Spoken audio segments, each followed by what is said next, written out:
हट जाओ यहाँ से, एनएस से हट जाओ, सब हट जाओ, पीछे से भी हट जाओ, पीछे से भी हट जाओ।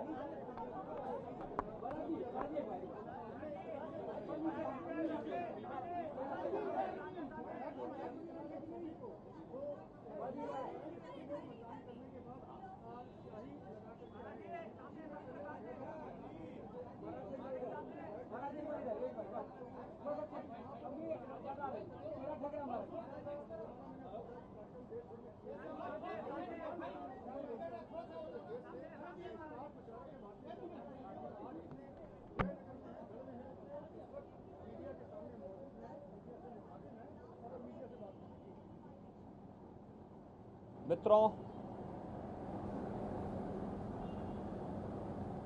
लोकतंत्र का महापर्व लोकसभा चुनाव 2024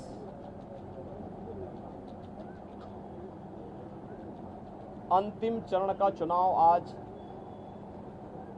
देश के 8 राज्यों के 57 सीटों पर हो रहा है, जिसमें उत्तर प्रदेश की 13 सीटों पर भी आज पूर्वी उत्तर प्रदेश में मतदान हो रहा है। पिछले 2.5 महीने से अधिक समय से जो देश के अंदर आम जन की आकांक्षाओं को पूरा करने के लिए जनता जनार्दन की जो अपेक्षा थी, उसके अनुरूप विभिन्न राजनीतिक दलों ने जनता जनार्दन के सामने अपने अपने मुद्दे रखे, अपनी सरकारों के समय के कार्य और कारनामों को रखे। आज अंतिम चरण में 8 राज्यों के 57 सीटों पर मतदान हो रहा है। उत्तर प्रदेश की भी इन 13 सीटों पर, जो हमारी पूर्वी उत्तर प्रदेश में महाराजगंज, गोरखपुर, कुशीनगर, देवरिया, सलेमपुर, बलिया, घोसी, गाजीपुर, वाराणसी, चंदौली, मिर्जापुर, रावड़सगंज, ये सभी सीट्स हैं। इन सब पे इलेक्शन प्रारंभ हो चुका है। मौसम की विपरीत परिस्थितियों के बावजूद भी मतदाताओं ने जो उत्साह दिखाया है,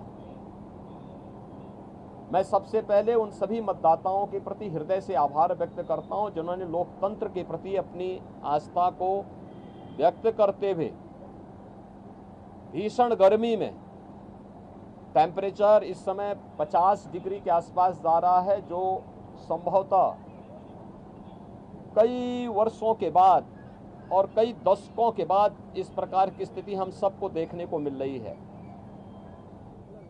लेकिन इस सब के बावजूद भी जनता का उत्साह कम नहीं है, बल्कि वह और भी मजबूती के साथ देश के अंदर नई सरकार गठन करने के लिए सरकारों के कार्यों का, कुछ सरकारों के कारनामों का अवलोकन करते हुए आज उसका मूल्यांकन कर रही है और उसके अनुसार मतदान भी कर रही है। हमारा मानना है कि देश के अंदर जो समर्थन प्राप्त हो रहा है, उसको ध्यान में रखते हुए हम कह सकते हैं कि 4 जून को जब जनता जनार्दन का फैसला आएगा,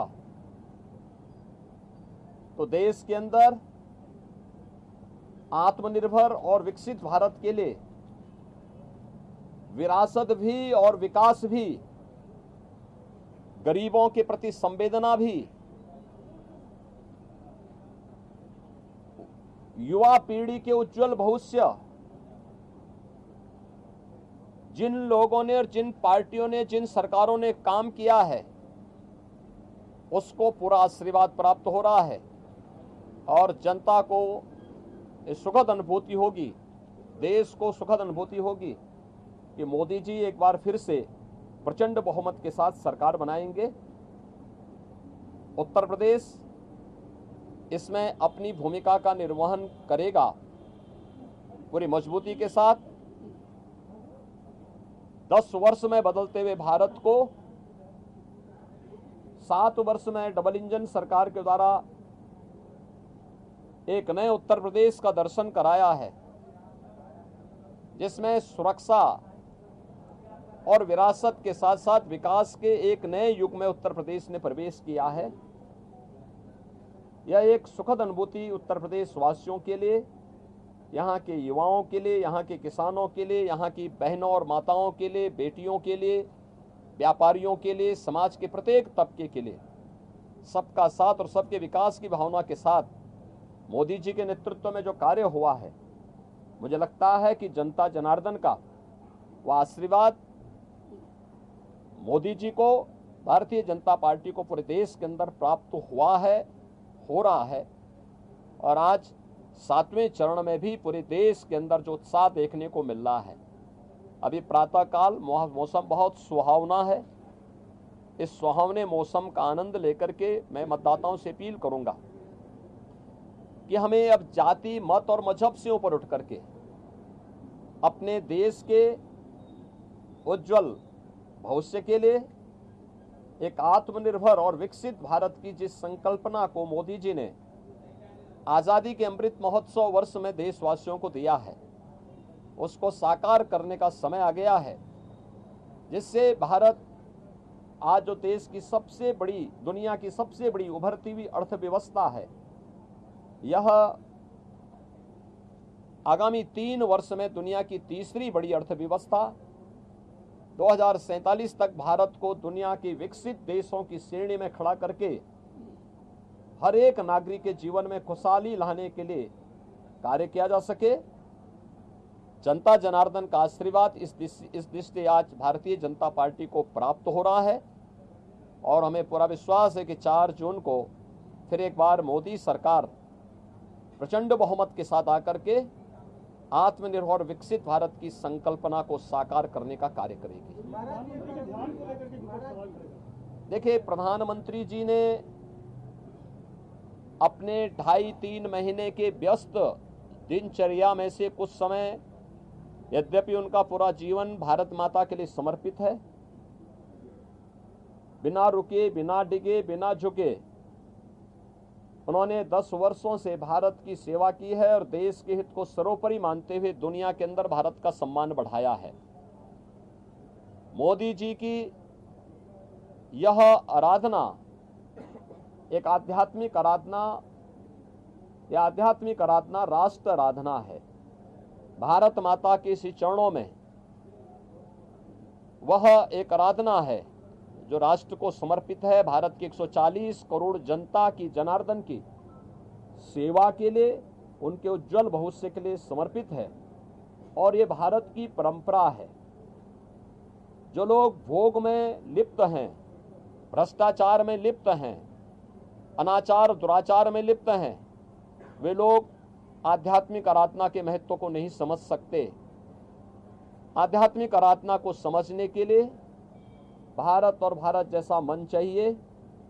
भारत की सनातन मूल्यों और आदर्शों के प्रति निष्ठा का भाव चाहिए।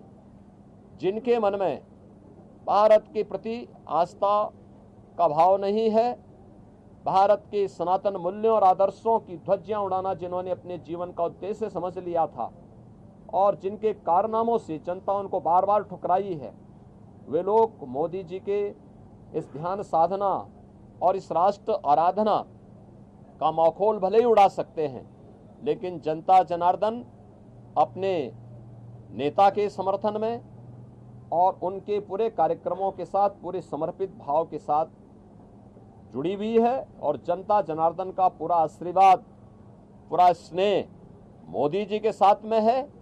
और हम विश्वास के साथ कह सकते हैं कि यह मोदी जी की ध्यान साधना का कार्यक्रम भी राष्ट्र आराधना का हिस्सा है।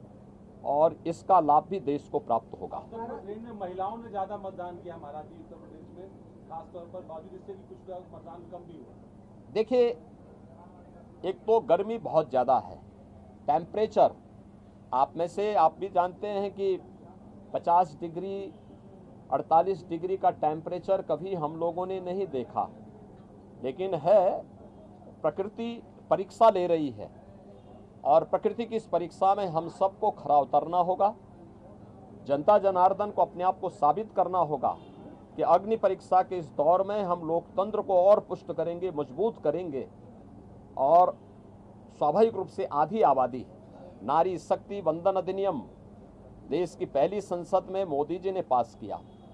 बेटी बचाओ बेटी पढ़ाओ और मातृवंदना योजना से लेकर के नारी शक्ति वंदन अधिनियम और बेटियों की सुरक्षा से लेकर के समृद्धि तक के जो कार्यक्रम चले हैं, आधी आबादी का पूरा आशीर्वाद मोदी जी के साथ में है और हम विश्वास के साथ कह सकते हैं कि ये जो मत प्रतिशत आधी आबादी का, महिलाओं का खासतौर पर बढ़ा है, यह 100% मोदी जी के पक्ष में गया है। महाराज जी को कुछ संदेश देंगे?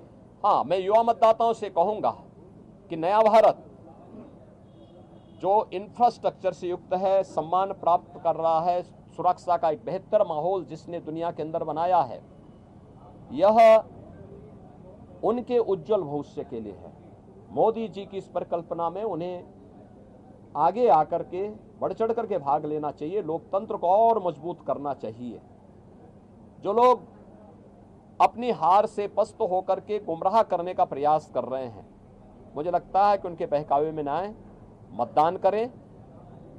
उज्जवल भविष्य के लिए, उज्जवल भारत, आत्मनिर्भर भारत में ही हम सब का भविष्य है, युवाओं का, अन्नदाता किसानों का, महिलाओं का, समाज के प्रत्येक व्यक्ति का। और मोदी जी ने तो 4 जातियां देश के अंदर कही। उन्होंने कहा देश के अंदर केवल 4 ही जाति है, उसमें से एक युवा है, एक महिला है, एक गरीब है, एक अन्नदाता है। इन 4 वर्ग को प्रतिनिधित्व करने के लिए मोदी जी ने देश के अंदर जो कार्य किए हैं उसको ध्यान में रखते हुए जनता जनार्दन उनको अपना पूरा आशीर्वाद देंगे। धन्यवाद। INDI जो अलायंस है आज वो एक रिव्यू मीटिंग कर रहा है, रिजल्ट्स आने से पहले ही आज पूरे दल बैठेंगे और साझा बातचीत करेंगे।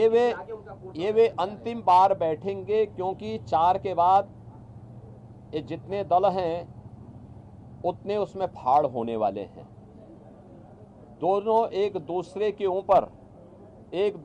ऊपर दोषारोपण करेंगे, एक दूसरे को गाली देंगे। अच्छा है उससे पहले एक बार ठंडाई पी लें जिससे गाली गलोच कम हो। महाराज जी, अखिलेश यादव ने ट्वीट किया है और कहा है कि वोटर जो है सतर्क रहे, धांधली का आरोप लगाया है। देखिए, दोषारोपण किसी पे तो करना ही है। जिनको प्रदेश में 80 सीटों पर चुनाव लड़ने के लिए वोट जो है कैंडिडेट नहीं मिले, तो आज किसी पे तो लगाना था। ईवीएम पे यानी ईवीएम पे दोषारोपण करते करते थक चुके हैं। अब वह इस प्रकार का आरोप लगा रहे हैं। अरे यही प्रदेश है, लोकतंत्र का ऐसा माहौल मत उड़ाओ, यही प्रदेश है। कौन नहीं जानता है कि इनका लोकतंत्र में कोई निष्ठा नहीं है। ये हल्ला बोल के माध्यम से अराजकता पैदा करने वाले लोग हैं। माफिया सरगनाओं को, राजक तत्वों को और आतंकवादियों को अपने गले का हार बनाने वाले लोग हैं और ये लोग इस प्रकार की बातें करते हैं। बड़ी हास्यास्पद बातें होती है। चुनाव निष्पक्ष हैं, भारत निर्वाचन आयोग पूरी निष्पक्षता के साथ इलेक्शन करवा रहा है और इलेक्शन पूरी व्यवस्था भारत निर्वाचन आयोग के मार्गदर्शन और नेतृत्व में पूरे देश के अंदर चल रही है, प्रदेश में भी चल रही है। भारत निर्वाचन आयोग जहां पे कहीं भी कोई शिकायत मिलती है त्वरित एक्शन लेकर के कार्रवाई भी करती है। लेकिन समाजवादी पार्टी की चूंकि लोकतंत्र में निष्ठा नहीं है, बाबा साहब भीमराव अंबेडकर और उनके द्वारा बनाए गए संविधान का हमेशा इन्होंने अपमान किया है। ಕನ್ನಡಿಗರ ಮೆಚ್ಚಿನ ನಿಮ್ಮ ನ್ಯೂಸ್ 18 ಕನ್ನಡ ಈಗ ವಾಟ್ಸ್ಆಪ್ನಲ್ಲಿಯೂ ಲಭ್ಯ. ಕರ್ನಾಟಕ ಮತ್ತು ದೇಶ ವಿದೇಶದ 360 ಡಿಗ್ರಿ ಸುದ್ದಿ ವಿವರವನ್ನ ನೀವು ನಿಮ್ಮ ಕೈ ಬೆರಳುಗಳಲ್ಲಿಯೇ ಪಡೆಯೋದಿಕ್ಕೆ ಈ QR ಕೋಡ್ ಅನ್ನು ಸ್ಕ್ಯಾನ್ ಮಾಡಿ. ನಮ್ಮ ಚಾನೆಲ್ ಅನ್ನ ಫಾಲೋ ಮಾಡಿ, ನೋಟಿಫಿಕೇಶನ್ ಆನ್ ಮಾಡಿ.